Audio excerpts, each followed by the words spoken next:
everyone, and welcome to the RDG Sports Channel with your boy RDG, talking your Commanders. Hey, I appreciate the people that recently subscribed to the channel. If you haven't subscribed, please subscribe. Please like and share. Also, please leave a comment. I'm nothing without you guys. You guys, like I said, it's a broken record, but it's true. I'm nothing without you guys. And I'm always appreciative to all you who enjoy the channel, who tell me that I'm doing a great job. I appreciate that. Believe me, you guys give me the motivation. Please believe that. I want to talk about a couple things today. It's going to be a quick video. First, I want to talk about the name that's not going to be changed back to the Redskins. Then I want to talk about y'all boy, Mr. Ron Rivera himself. I know everybody heard the news on both situations, both topics. I know everyone heard the news, but I'm giving my take on it. Let's start it off. I'm gonna read this article from a day ago, I want to say. It's by Kevin Harris, 15 hours ago, actually, a story. The world reacts to the Washington Redskins name. It says, back in 2020, the NFL franchise located in Washington, D.C., officially changed its name away from its longtime name, the Washington Redskins, due to the racially insensitive nature of the name. And despite a push from a group of fans, they aren't going to be changing it back to that name. After dropping the racist name, Redskins, I'm sorry. After dropping the racist name Redskins, first and foremost, the Native Americans, they had a lot of pride behind that name. So to call it racist is like a slap in the face to them. They feel like that's one of the things they can hold their hat on of being natives to this land. That actual name and that logo, on the side of that helmet. They took a lot of pride in that. They feel like that's it's their heritage, and they just felt like it was a tribute to them. So to call that name racist, that's why I kind of laugh. It wasn't laughing at the situation. It was laughing because how wrong does that sound, And the Native Americans was to read that, they would just be more heartbroken. Like, how would it be how would it be racist, if they're not offended by it? But anyway, I'm gonna continue.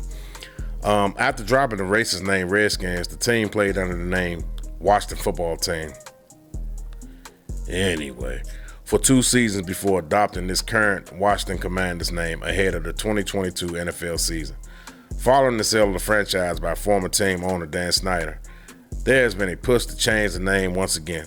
But even if that happens, team president Jason Wright has made it very clear that the team will not be changing its name back to its old Washington Redskins name. It is not being considered, Wright told the radio station 106.7 The Fan during a recent interview, according to Fox News, period, and I quote. Wright's comments come in response to a viral petition that reached more than 100,000 petitions from fans seeking the return of the Washington Redskins name. These comments led to plenty reactions on social media. And that's about it. Basically saying it's never going to happen. Well, you know what? If they don't go back to the Redskins name, that's cool. That's cool. It still stings and hurts. But I was reading a lot of comments and people were saying, get over it. Not on my particular YouTube channel, but some of the other sources, networks that I've looked at, and I read the comments, and people were saying it's time for us to move on. This, that, and the fourth. You know what?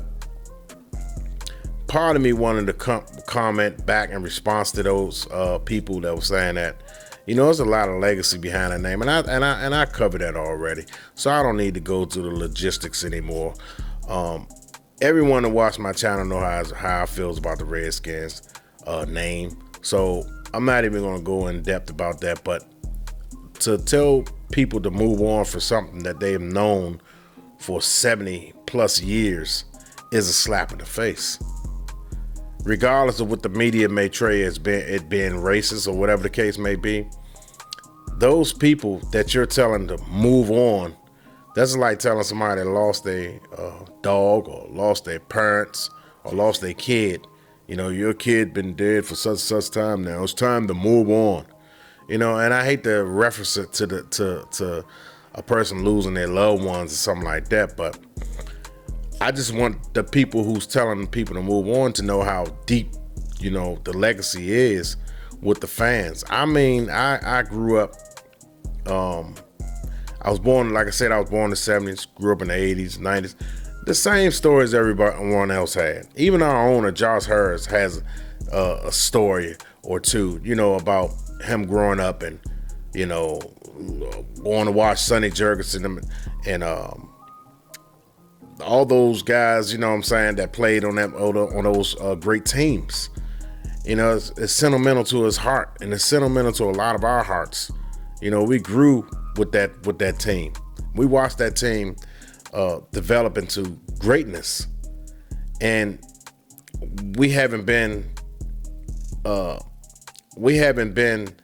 the fan base haven't been in tune with that team since the 80s and the early 90s and the 70s when they went to the Super Bowl. We want to feel that magic again, and that's all we have to hold on to. It's like changing it to the Washington football team and then Commanders. It's like we got to develop chemistry. We got to develop legacy. We got to develop a history with that name, associated with that name. Until then, all we have is the Washington Redskins, and the only thing we have left of that is the colors. Thank goodness for that. So to tell someone to get over it, move on, you know, that's easier said than done. You know, something you've been attached to for so many years. You have people in their 90s, all they ever known was the Redskins.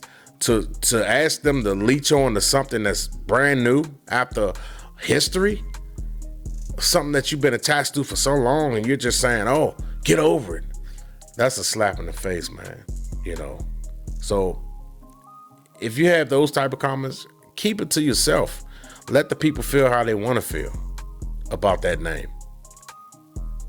And that's all I have to say about that. But once again, ladies and gentlemen, we're not getting the name back, and I know you all heard it, but I just wanted to get my take on it, my 2 cents. Anyway, moving on to Ron Can't Shut His Mouth Up, Rivera.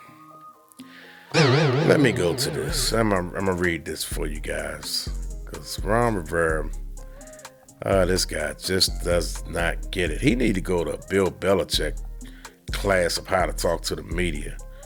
Let me go to this. This story is by Garrett Pottle. Ron Rivera cannot close his mouth. They said, let's see. Rivera toggled back and forth between veteran Carson Wentz and Taylor Heineke last season, but he revealed on his drive home from the stadium that Sunday he had an epiphany with his wife. Howell should have been the starting quarterback sooner. You can even ask Stephanie. All we fucking talked about was the quarterback. What the quarterback did, who he was, Rivera said Monday via Sports Illustrated. I kept saying, fuck, if I would have known this, I would have played him sooner. When you only have so much time to show it, it's hard, I kept thinking. God. But after that game, everything told me, this kid, give him the opportunity and see what he does with it. You freaking moron. Howell provided confirmation to his head that he could be the guy at quarterback after then rookie immediately came up to the coaching staff to explain the second quarter interception on the Cowboys 5 that killed a drive that seemed destined to end with a touchdown. Now I know, the quarterback said to Rivera, I'll throw it to the pylon next time. That was the light bulb moment for Rivera. This is a guy that gets it, Rivera said when explaining his thought process after hearing the rookie's views on his turnover. He understands. He sees what's going on. Unfortunately for Washington, Rivera was unable to see enough of Howell in the practice last season to see the North Carolina alum had it going on since he was behind Wentz. Currently a free agent, and Heineke, Desmond Ritter's backup with the Atlanta Falcons almost the entire year. You know what? Ron Rivera, you said you talked about it. You had an epiphany with a moment with your wife, Stephanie.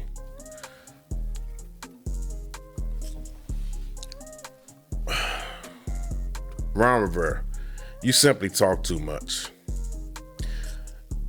You did an interview with someone and you told them this right here. You sound like a moron, brother. You drafted this guy 5th round, right? And you said this guy checked all the boxes. How did he slip down to the 5th round? You know what I'm saying? Just a year ago, and you quote, I'm using your voice. Just a year ago, he was going to be projected as the 1st round pick. You know, I'm thinking we got to take Sam Howell. He's right there. We got to get him. Yeah, sure, we can get some other guys, but I got to get Sam Howell at 5th round. I can't pass up on that. You said those words, Ron. And you mean to tell me that you didn't know that he was that good?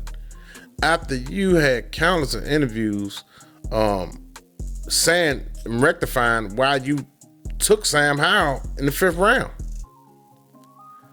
So you didn't watch the guy practice at all, Ron?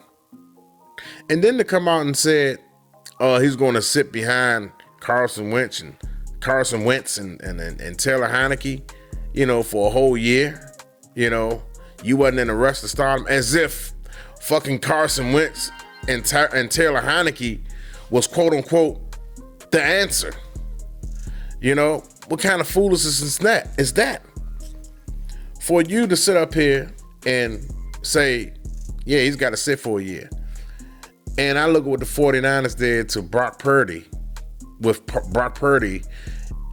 and even though it was unfortunate injury to Trey Lance and the other quarterback, I forgot his name, Garoppolo, whatever. But those was unfortunate injuries or whatever the case may be, and Brock Purdy got his chance. But you see what he did.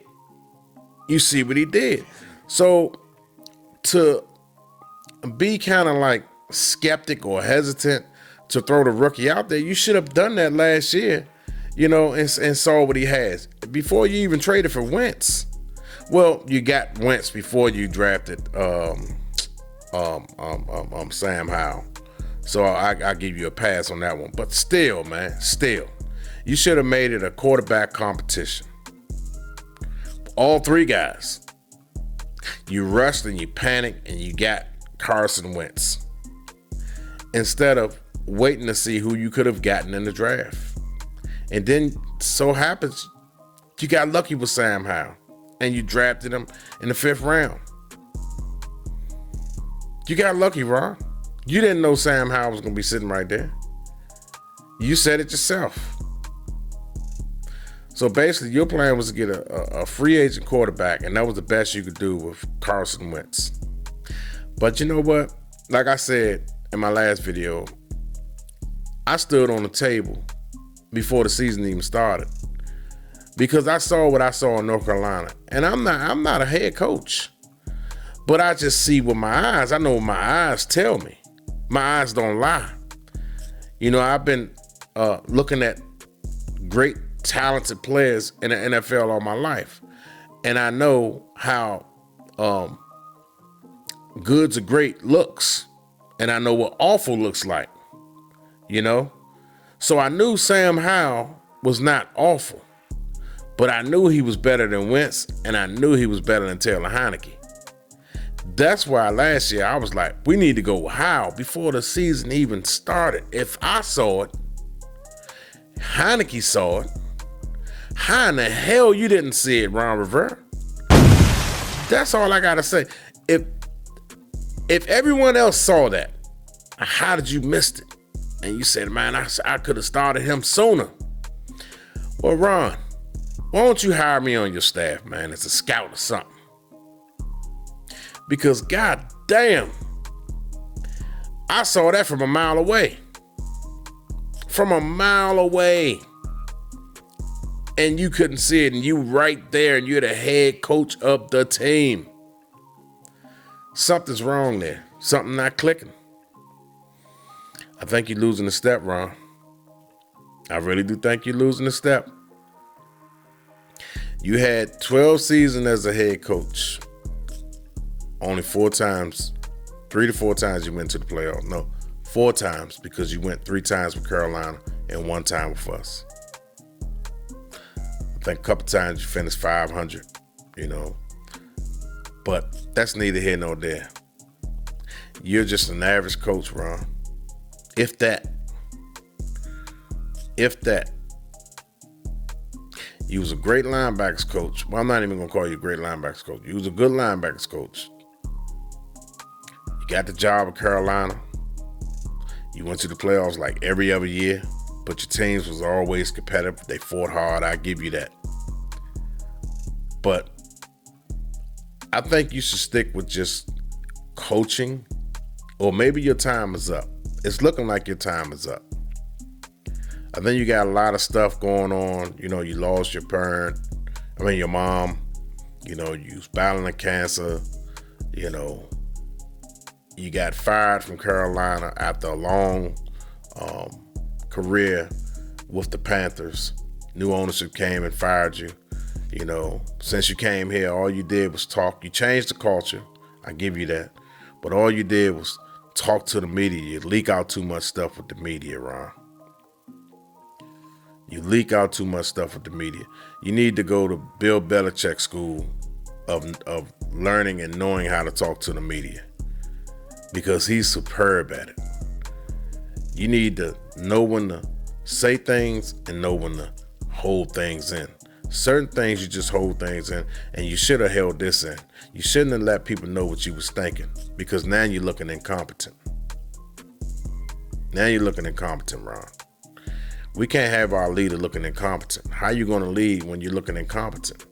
You didn't even know what you had in your backyard, Ron. You had a jewel sitting back there. I know some of you Sam Howell haters like, how's he a jewel? You haven't seen him play in the regular season game. I did see him play in the regular season against the Cowboys. And the Cowboys was playing for something, at least up until halftime. And they played their starters. So I don't want to hear any Cowboy fans or any Sam Howell haters telling me, oh, they didn't play for anything. You know how many times I heard that and I shut it down? Anytime your starters come out and play in a regular season game, they're coming to play for something. So hush with the noise. Anyway, Rivera, get it together, man. I don't want to be a Ron Rivera hater or Ron Rivera basher, but he's doing things to make people speak on him in a negative light and questioning him as a head coach, leadership, whatever the case may be. He had the media talking about him. I know it's kind of died down, but I'm giving my take on it. And with that being said, that's all I got. Anyway, please like, share, and subscribe. And thank you guys once again for tuning in to your boy RVDG on the RVDG Sports Channel. Peace.